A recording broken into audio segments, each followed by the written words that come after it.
Dear listeners, this is the third part of this story. If you haven't seen the previous parts, we recommend you watch them first. I was awakened by the loud cawing of crows on a clear morning. Glancing at my watch, I saw that it was almost 8 in the morning. The front door creaked open and Liucia appeared on the doorstep with a kettle in her hand. "Good morning," she greeted politely. "Come and have some tea."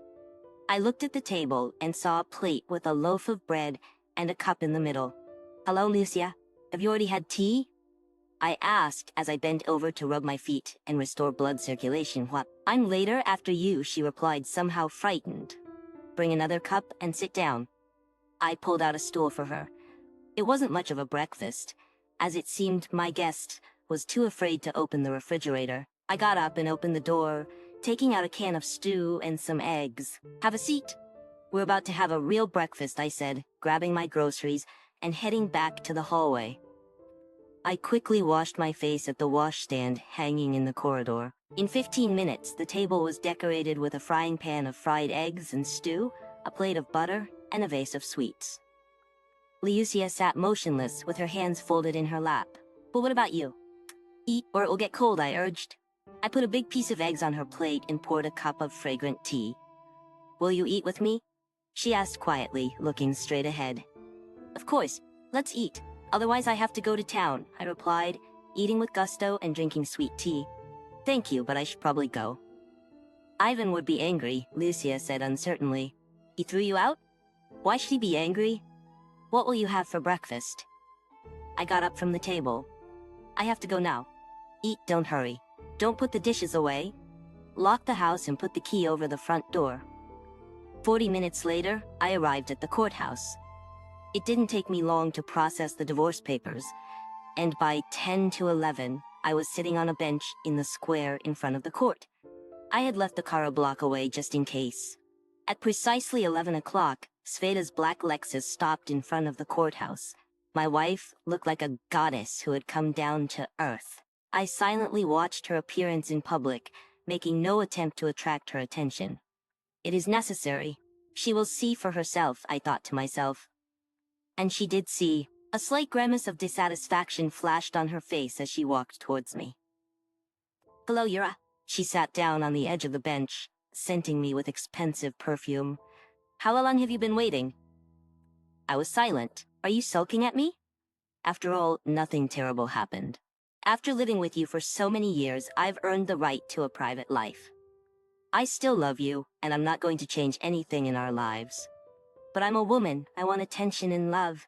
You suit me in every way, both as a husband and as a man. But for a woman's health, I need some variety.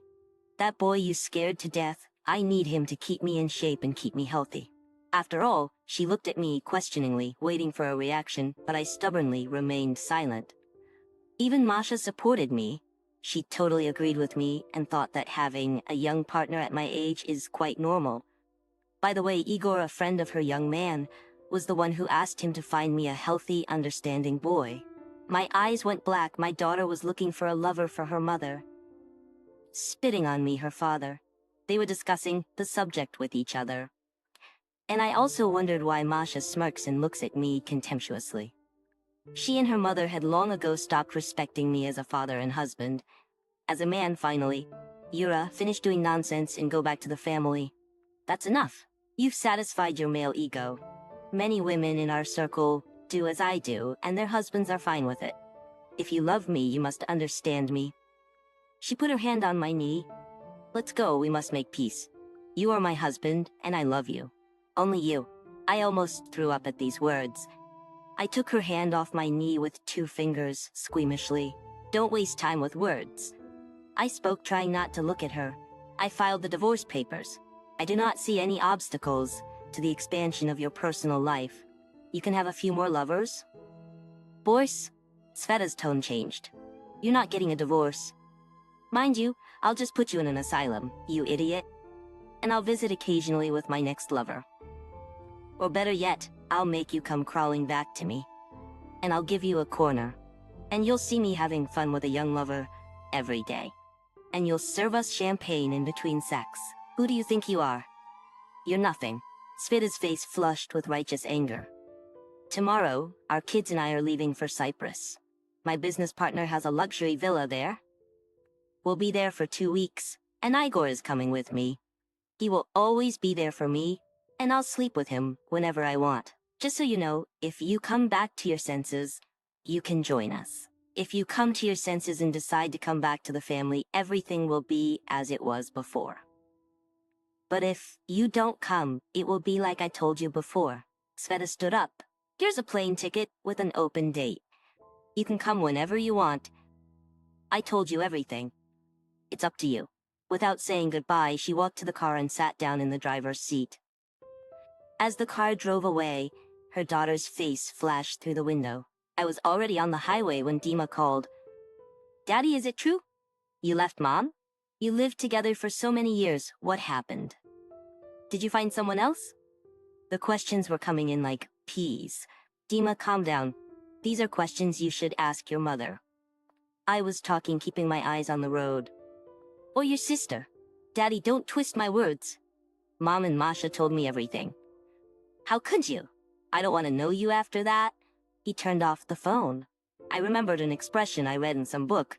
If a child after 15 years has not become your friend, if he does not rave about his father, he is a stranger to you. If the son does not worship his father, he is not your son. Yes, Sveta, good job. All right. I've raised the children.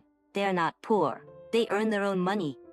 I fulfilled my destiny. How they treat me is a matter of their conscience.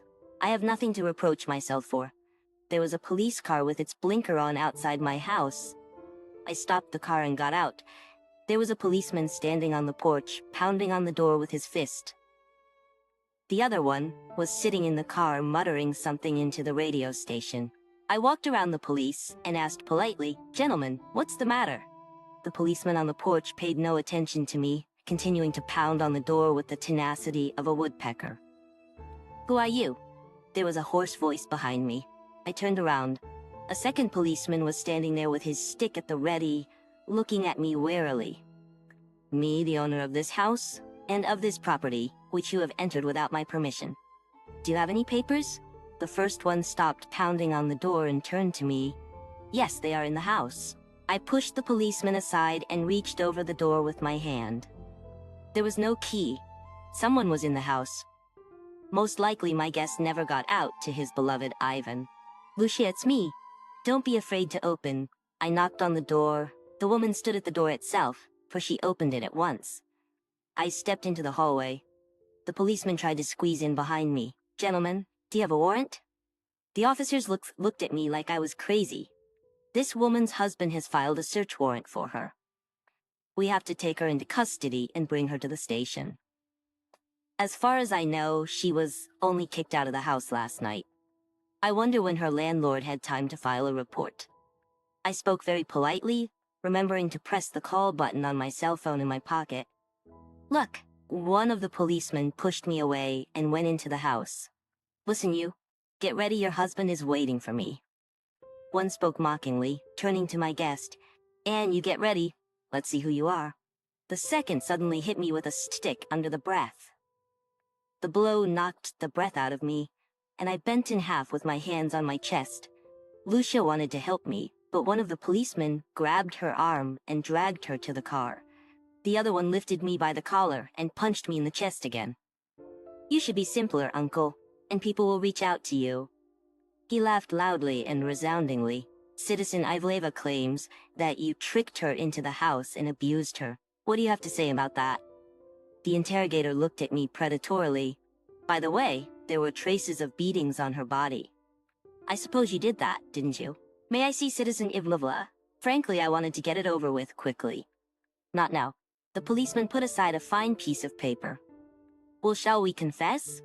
Yes, I found a quiet corner. I wanted solitude. At that moment, the door opened and a major came in. Judging by how briskly the interrogator jumped up, he was a big boss. He waved lazily at the person in charge and took the interrogation report in his hands. "Sorry, Yuri. There was a misunderstanding. Citizen Evleva was mistaken. She did not mean you.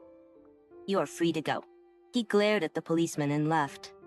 A black Jeep with tinted windows was waiting for me outside the police station. I sat down next to the driver and the car shifted smoothly. A few meters away, I saw a drunken man smashing Lucia's face with his palm. Next to her stood a wretched old woman and muttered. "So it goes," she said. "Do not run and do not disgrace us, Lucia. You are doomed to stand here, not trying to get away, only covering your eyes from which a stream of tears flowed." I stopped the car and touched the driver on the shoulder. "Do you need any help?" he asked without turning his head. "I can do it myself," without getting into a debate with the man. I kicked him under the knee, and when he turned around, I punched him in the nose with all my might. Something crunched, and the man drove his head into the side windshield of his car, but the glass withstood the blow. The man was hit and left a trail of blood as he slowly crawled to the front wheel and fell silent. The woman standing nearby opened her mouth to yell, but when she caught my gaze, she changed her mind. I went over to Lucia and asked, "Will you come with me?" She nodded and I said, "Then get in the car." I looked at the man lying there and reminded myself not to be aggressive. I got in the front seat and slammed the door. Dear listeners, please like and subscribe to our channel. It stimulates me to release new videos for you.